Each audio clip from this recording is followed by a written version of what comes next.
Hi, Kevin, the pragmatic Luther at Ledoux Guitars.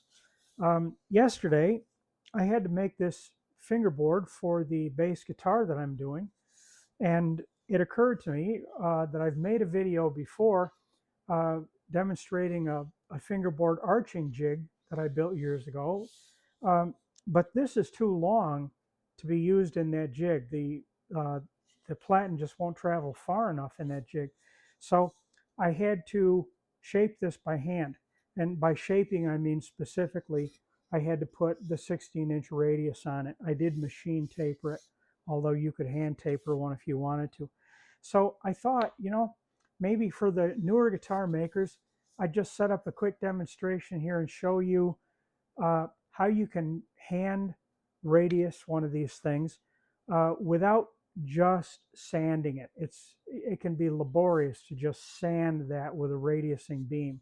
So let's take a look at how I go about doing this, and maybe it'll benefit you. So I machine tapered my board, my fingerboard, and I left it taped to my tapering jig. This is a piece of 3/4 inch MDF. It could be anything else that you want to use if you're machine tapering, I suppose. But the important thing about this is I left it on this because I want to raise it up off my bench. If I have this little 1/4 inch thick piece of wood double face taped down to the bench, it's flat enough, but my plane is going to be hitting the bench instead of actually doing the work. So I left it on this. If you have another way of tapering, you could take a random piece of MDF or hardwood or whatever you want and do the same thing. Now, after I did that, after my tapering and all the other stuff in preparation, and by the way, this was brought down to 1/4 inch thickness. My board finishes out at 7/32. Um, but I brought this down to 1/4 inch on a drum sander. You could do this even on a planer. It'll leave you a good enough surface if it's not giving you any sniping problems. You could flatten it out on a planer because when you get done with your handwork, you're going to have this thing perfect. So I put a center line on this and I made sure that line is very visible. In fact, you can see it here on camera. That's not a black line. It's a silver line. I do that with a silver pencil, not a white pencil, but a silver pencil. That will show up on darker woods, so it's a little easier to work with. And I'm going to put that right here in my vise, and I'm going to hold it still. I don't want to put a lot of pressure on this because I don't want anything to influence this in such a way that the center rises even a few thousandths of an inch. I just want to keep that nice and flat. So the first thing I'm going to do, of course, is to begin planing. Now, I'm using um, a Bailey number 7. This is a jointer plane. This is 22 inches long. For those of you who are new to woodworking as well as guitar making, the longer the plane you have, the easier it is to get a surface in one plane. Um, until the plane is actually longer than the work. Then it starts to work backwards on you. But you could just as easily do this with a 4-plane, which is 18 inches long. You could do it with a jack plane. I think you'd have a little harder time doing it with the still shorter, uh, a smoothing plane. This is a smooth plane. These generally run around 9.5 inches long. That I don't think would be as handy. This is a jack plane. Jack planes range generally around 14 inches long. This would work for you very well. But I like my jointer plane. This was my dad's jointer plane, and so I really like to use this. So I'm taking fine cuts. I don't want to be terribly aggressive here, but I'm starting out on the edge, and I'm not tilting a great deal. Just you want to get a feel for this, and I'm taking a few strokes, thinning down that edge and very carefully working my way in toward the center. And like I said, I don't want to try and do all of it at once. I don't want to get too aggressive. And if you've not done this before, grab yourself some real easy stuff to work in. Get a couple of scraps of pine or something like that and try this a few times, because you can teach yourself to do this, and it really is not all that hard to do. So I'm planing downward. And by the way, I'm using pretty easy stuff to work with. This happens to be a walnut fingerboard. If this was Indian rosewood or palfero or bocote or something really dense, tropical materials, you could have a hard time with the plane. So I am going to show you another method, or that is another device. And I'm watching my center line, and I can see, I don't know if you can see this on camera very well or not, but you can see it's shinier here where the plane has hit it, and it's dull here where it was sanded. So I look at that contrast as up and down the fingerboard, and you see here, I'm farther away from my center line than I am over here. So I need to do some more work here. And of course, I'm progressing a little faster up here than I am at the wider end of the board. So care must be taken, because if you approach that center line too quickly, or you get there before you get to it here, you're going to have the board thinner in the end when you get up here, and you want to avoid that. So I'll set you back down here so that maybe you can see, and we'll continue. Now I'm going to work this side, as I mentioned I needed to. And you're wondering, well, how the hell do I know where I am? Well, at this point I don't. But I have a handy tool. This is a 16-inch radius gauge, which I made. As you all know, I highly recommend making your own tools as much as you can. This was easy to make. If you have a router and can make yourself a trammel for that router, then you can make one of these, and you could make it out of MDF. You could make it out of, thin masonite, which I guess is still MDF. You could make it out of acrylic if you happen to have it. I put a piece of electrical tape on this after I got it done, because I realized that the acrylic being clear, it was actually more difficult to get a good reading with it. So the black tape helps an awful lot.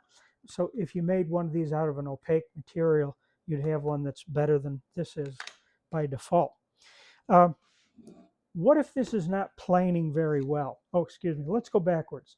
So I'm going to just get a rough check with my gauge to see what my progress is here. Now, I'm not worried about, is this perfectly straight right now, because I'm just trying to get very close to that arch. Well, let's say that your wood is just not cooperating. The grain direction's not working with you. You're starting to pull up some chips with your hand plane. And by the way, make your plane cut very, very thin shavings. This is very coarse, really. These shavings are probably two, maybe 3/1000 of an inch thick. The tougher the wood, the slower you may want to go. That's one way to help. Another way, if you're planing this, my plane irons are ground at 25 degrees. You could grind a plane iron at closer to 30 degrees, and then maybe even put a very small micro bevel way out here on the edge, down in here. When you hone up, you could put a micro bevel on there that will actually increase that angle, making the plane act a little bit more like a scraper than a slicing tool. That may be some advantage. And that's probably a good idea, to have a couple of plane irons for each plane you have. That you have one that slices, ground at 25, and another one ground at 30, and so on. But if you're still not getting good results, then you could use one of these. Now this thing is ancient. I have no idea how old this really is. It's got to be pretty old, because it's got a Brazilian rosewood handle on it, I can tell you that. So that goes back a ways. But this is a scraping plane. And when you have difficult grain, boy, this thing can really make a huge difference for you. And it is shorter, so you've got to be a little more careful. It's not going to automatically keep this flat the way you'd like it to do that. But you see that? Boy, that'll stream down through there and really give you some good results. Now, as I'm approaching the shape that I want, I'm checking and I'm checking and I'm checking. And it really isn't that tough to do. It just isn't that hard. So I'm going to take a few more whacks at this, but I'm going to go with my hand plane because this wood is easy to deal with. So I'm going to give this a few more shots, and we're going to check again. And I'm coming close to my center line. And I don't want to go down through that center line very far because, as I mentioned, my fingerboard, I want this to finish out at 7/32. And right now, it's 1/4 of an inch thick. So I haven't got far to go once I hit that center line. And you can develop a feel for this after a while. All right, so I've done this and I'm checking with my radius gauge, but we do want to come to a point where we know we have a 16-inch radius and we don't want a lot of variation. So now let's get real and let's get practical. If you have your plane and your scraper and only this, yeah, you can do it, but it's not going to be easy. I know I have done it without the aid of a sanding beam because I started making these before Stuart McDonald's was selling these. This is a Stuart McDonald's brand here, radiusing beam, which I take double face tape or I use PSA adhesive and put 80 grit on this. And this is really handy. And I'm going to move away from the camera here just for a second. And I'm bringing back to show you a piece of white chalk. I'm going to take this chalk and I'm going to run it up and down there. This is a very nice technique to use. It makes life so easy because it keeps everything so visible. See, I'm just putting that chalk on there and I've got it coated with it pretty much, and I can still see my silver pencil center line. So now I'm going to take my beam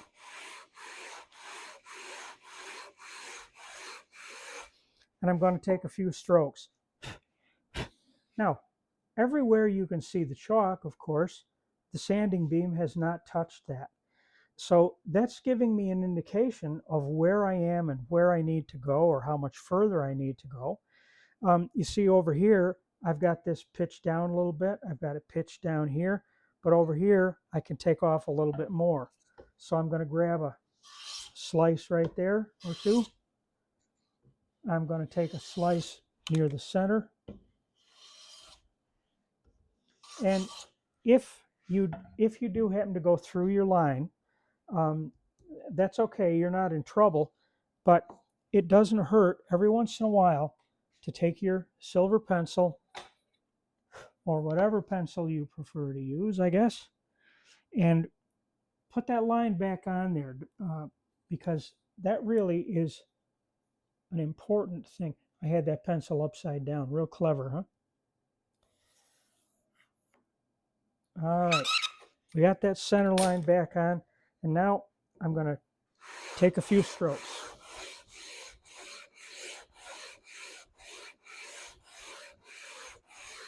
And this is going down very quickly. Now, I could finish this off camera, but it's going very well, so I'm just going to keep at it. And I hope this doesn't get to be kind of ridiculous and boring for you, but the fact is I'm almost done. And what I've noticed here is that my center line disappeared in nearly one stroke, which means that center is in one plane, and that's just what we want. Now, I know this is a 16-inch radius. I trust the manufacturer, but I'm using my gauge and I'm just looking to make sure that this is what I want. And I'm going to measure my thickness, and if I'm over thickness, I could, if I'm up too far, I could plane down a little bit further, but we're starting to get pretty close. We're probably within a 64th of an inch. So I'm going to sand. Now, as I'm doing this, I also want to take this thing up off the bench, and I want to look at the end to see that that radius is even. And if you're really particular, which you should be, you can measure that radius, or not, excuse me, not the radius, but on each side, measure that depth, find out how thick that is, and obviously if those are balanced, then your radius is centered on the board as it should be. So a few more strokes here.